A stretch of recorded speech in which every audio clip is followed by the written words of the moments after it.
Heavy is the head that has to manage all of this. Hey everyone, welcome back to my channel. We're now incentivized to buy what we already buy. Fumbling through college had me building. I also got some done on the other side. And that was right around, I would say, May, maybe, right before renewing the lease for this property. Welcome to the channel, Martha. Thank you for having me here. Oh, I was going to say, I am getting up in their names, I'll tell you what. Bills paid by other people, life was never this good. I had to step back, knowing that it's... Welcome back to the channel. Today we're going to talk about hidden wealth. This is what people do not see. The wealth that people do not see is what will truly set you apart. I am not here to brag. I'm not here to boast. I am really, if anybody knows me, I don't even like to talk about myself in any capacity. I literally go about life just doing my thing, telling jokes to people that I actually care about, and trying to really benefit others, but not throwing or projecting myself onto others. So that's why I started this YouTube channel to begin with, because if others didn't want to listen, I know that those who are ready for this advice, who are ready to take that next step, who are ready to listen, will absolutely adhere to that. And I love the people who reach out to me on Instagram, Facebook, and other platforms like Rumble as well, looking to get more advice, looking to get more information, because that is what I'm here for. I'm here to help those who are willing to help themselves. So with that being said, we're going to talk about hidden wealth today. Hidden wealth is the stuff that you don't see. Hidden wealth is the stuff that nobody talks about. You see, the first time I realized that it was a dog-eat-dog world is when when I actually realized it was in college. You see, nobody's going to tell you exactly what you should go to college for. You have to kind of figure that out on your own. You're 18, 19 years old. You don't know what you want to study. You don't know what you want to do. But you're there. Your friends are studying this. Your friends are studying that. Everybody goes their separate ways. You don't hear from nobody for 4 years. They come out, oh, I'm an engineer. Oh, I'm a doctor. I'm a lawyer. I'm a this. I'm a that. I'm a chiropractor. I'm a whatever the case may be, right? And so you realize that, hey, every single person either put their head down or just kind of vanished from thin air. They're only there for the parties. They're only there for the festivals. They're only there for the shakara, okay? But they're not there for you, right? That was the first time you see an individual who's like, oh my goodness, this is the only job in the world, and I'm not trying to let nobody know about it.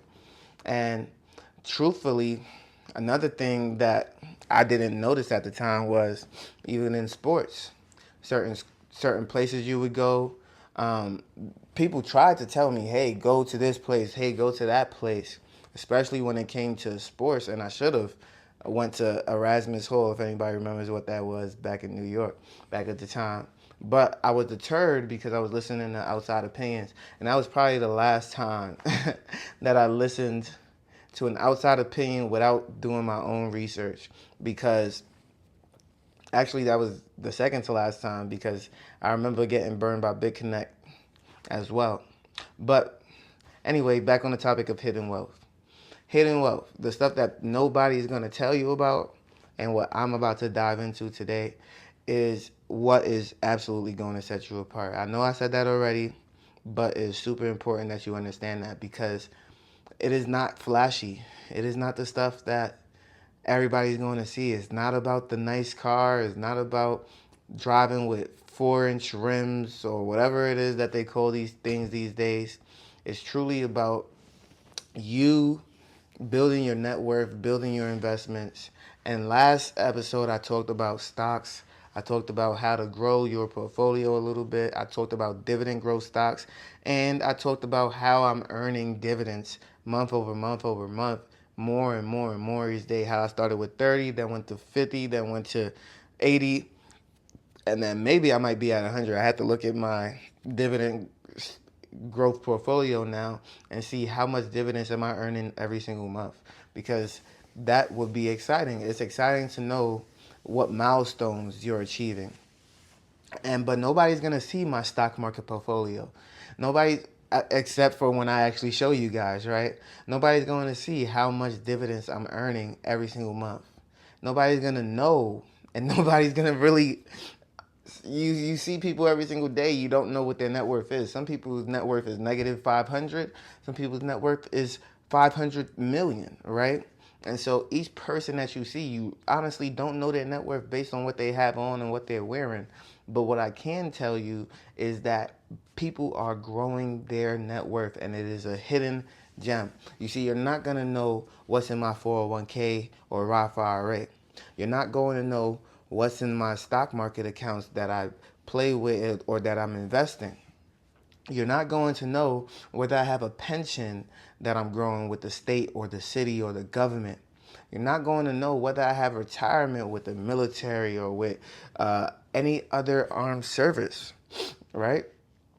You're not going to know whether I have multiple properties earning me not only principal from the down payments that are being made, the mortgage payments that are being made, but also passive income from the cash flow from the rentals, right? From the tenants paying on time.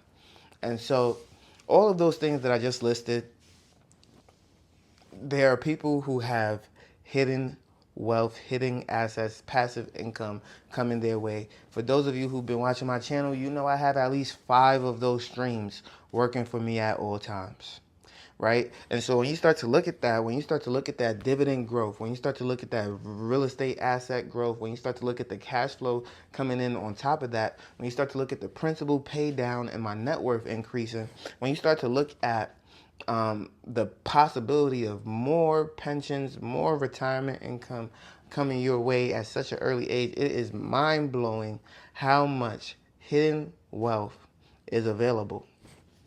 It is mind-blowing.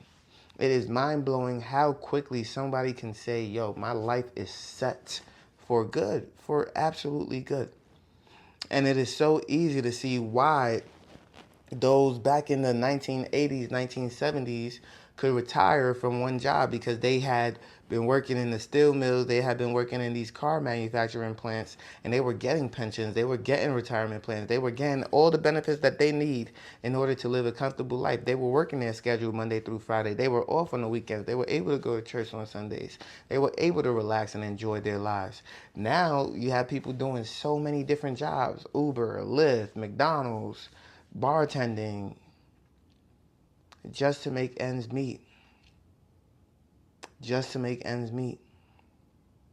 And you see, when you start to look at all of those jobs that don't have any respect for you, and when I say respect for you, they have no investment made in you, to where if you leave tomorrow, that's okay. There's another one of you every single day, and they have no reason to say, hey, we're going to invest in your future. We're going to invest in you for the rest of your life, right?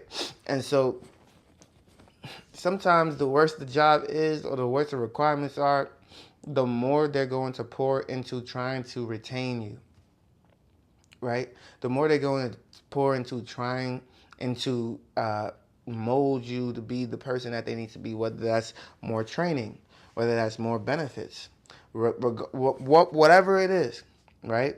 They're molding you to be whatever it is that they need you to be for them, because they believe that that benefit outweighs the cost.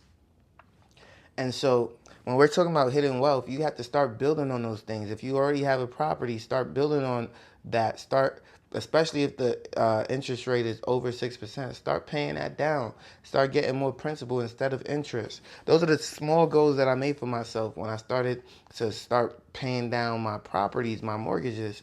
Was, hey, I wanted to see that every single time I made a mortgage payment, I was paying myself more in principal than the bank was getting in interest. That was first things first, because the bank shouldn't be making more money than me on my own property, right? And so the first things first was to start paying that down significantly to where I am earning more than the bank is, right? One of my escrows is more than my principal payment, and it's even more than the bank payment, which is insane, right? Escrow shouldn't be more than what you're making in principal, is my belief. So that's going to have to be severely looked at next time around. I think it might be the property taxes going up once again. But cash flow, dividend income, principal pay down, mortgage pay down, principal increase. All those things are very important. All those things are hidden gems of wealth. Pensions, retirement plans, 401k, Roth IRAs. Especially if you're single, you have to understand that you have to protect those assets as well. So trust, um, prenuptial agreements, whatever it is that you need, liens, um, offshore trust and assets protection. All those things are imperative to your financial freedom and your financial success. You may not believe me right now, but listen, time tells everything. So you can say whatever you want, but I understand exactly. I've seen it all. A wise man learns from other people's mistakes. A wise man, let me say it again, learns from other people's mistakes. And I've been learning, I've been seeing, I've been watching, I've been understanding not only the nature of human beings, but also I've been understanding the societal shift, not only in our economy, but in human behavior and what's been going on. Now, I'm not a psychologist by any means, but what I can say is that the numbers speak. And just being logical, just being a statistical person, I understand that, listen, if you want to go against the odds, the likelihood of success is very slim. You understand? But if you do succeed, it is greater than anything. But I'm not one to take just any risk. I'm a calculated risk taker. And if you ever heard me speak before, you know I'm a medium risk taker, if you ever heard me say that before. Now, build your hidden wealth. Build your hidden wealth. When we talked about my net worth being at 250,000, I think that was the video, 250,000 net worth. That video did like 800 views or whatever. And when we talked about $1 million in net worth, that video did even more views. I think it's still like till this day, like a top 5 video in my search engine. But when you're building that hidden net worth, a lot of people are not going to see that worth right away. A lot of that million is unseen. A lot of that 250 was unseen. And then over time, those wheels just keep turning and it just keeps accelerating. The increase is increasing and it's crazy to me. And so it gets so much easier year after year after year to just say, man, I'm doing great. I'm doing fantastic. And nobody has to know. Right? And so I encourage you, the whole point of this is I encourage you to not need to show off the wealth, not need to go out splurging, not need to go and show who has the biggest pants in the room, because all that does is take away from what you're able to produce right here, right now, today. You understand? I'm happy to just stay at home and build. I'm happy to go out with friends every once in a while, but still build. No matter what, I'm going to be focused on what I'm putting into me first before anything. And so that means I have automatic savings. I have automatic investments. I have automatic mortgage pay down and principal pay down. I have all of those on automatic. I literally invest and save and accumulate and put towards at least $25,000, $26,000 a year into investments and savings of multiple kinds. I'm not ashamed to say that. I'm not ashamed to give you that number. There are people who are doing more. There are people who are doing less. But there are people who are doing. And that is the main thing. I remember when I was only putting $200 in my stock market account. And I don't know if it was a month or a year or however long it took. But I was putting it in when I could. And I grew that when I could. I remember when $10,000 was a milestone for me. Now it's just a step for me. It's just a step. It's like a stair. You just take another step up. And so I want that for everybody. I want everybody to feel like, man, 20,000 is nothing. 30,000, 50,000, 100,000 is nothing. Because of the hidden wealth that you've started to accumulate. Because of the passive income you started to accumulate. Now I can look at my investments in just the stock market and be like, wow. Some of this dividend income that I'm making in a month was my investments, my initial investments. That's how good it is. And I'm so proud. I'm so happy. I'm so grateful that I was not only able to be consistent, but that I was allowed to be this consistent, right? Because it's not all through my own strength. But if you like this video, make sure you leave a like, comment, and subscribe to the channel. You know I post on YouTube, Rumble, and Spotify for podcasters. And I can't wait to see you on the next one. Peace.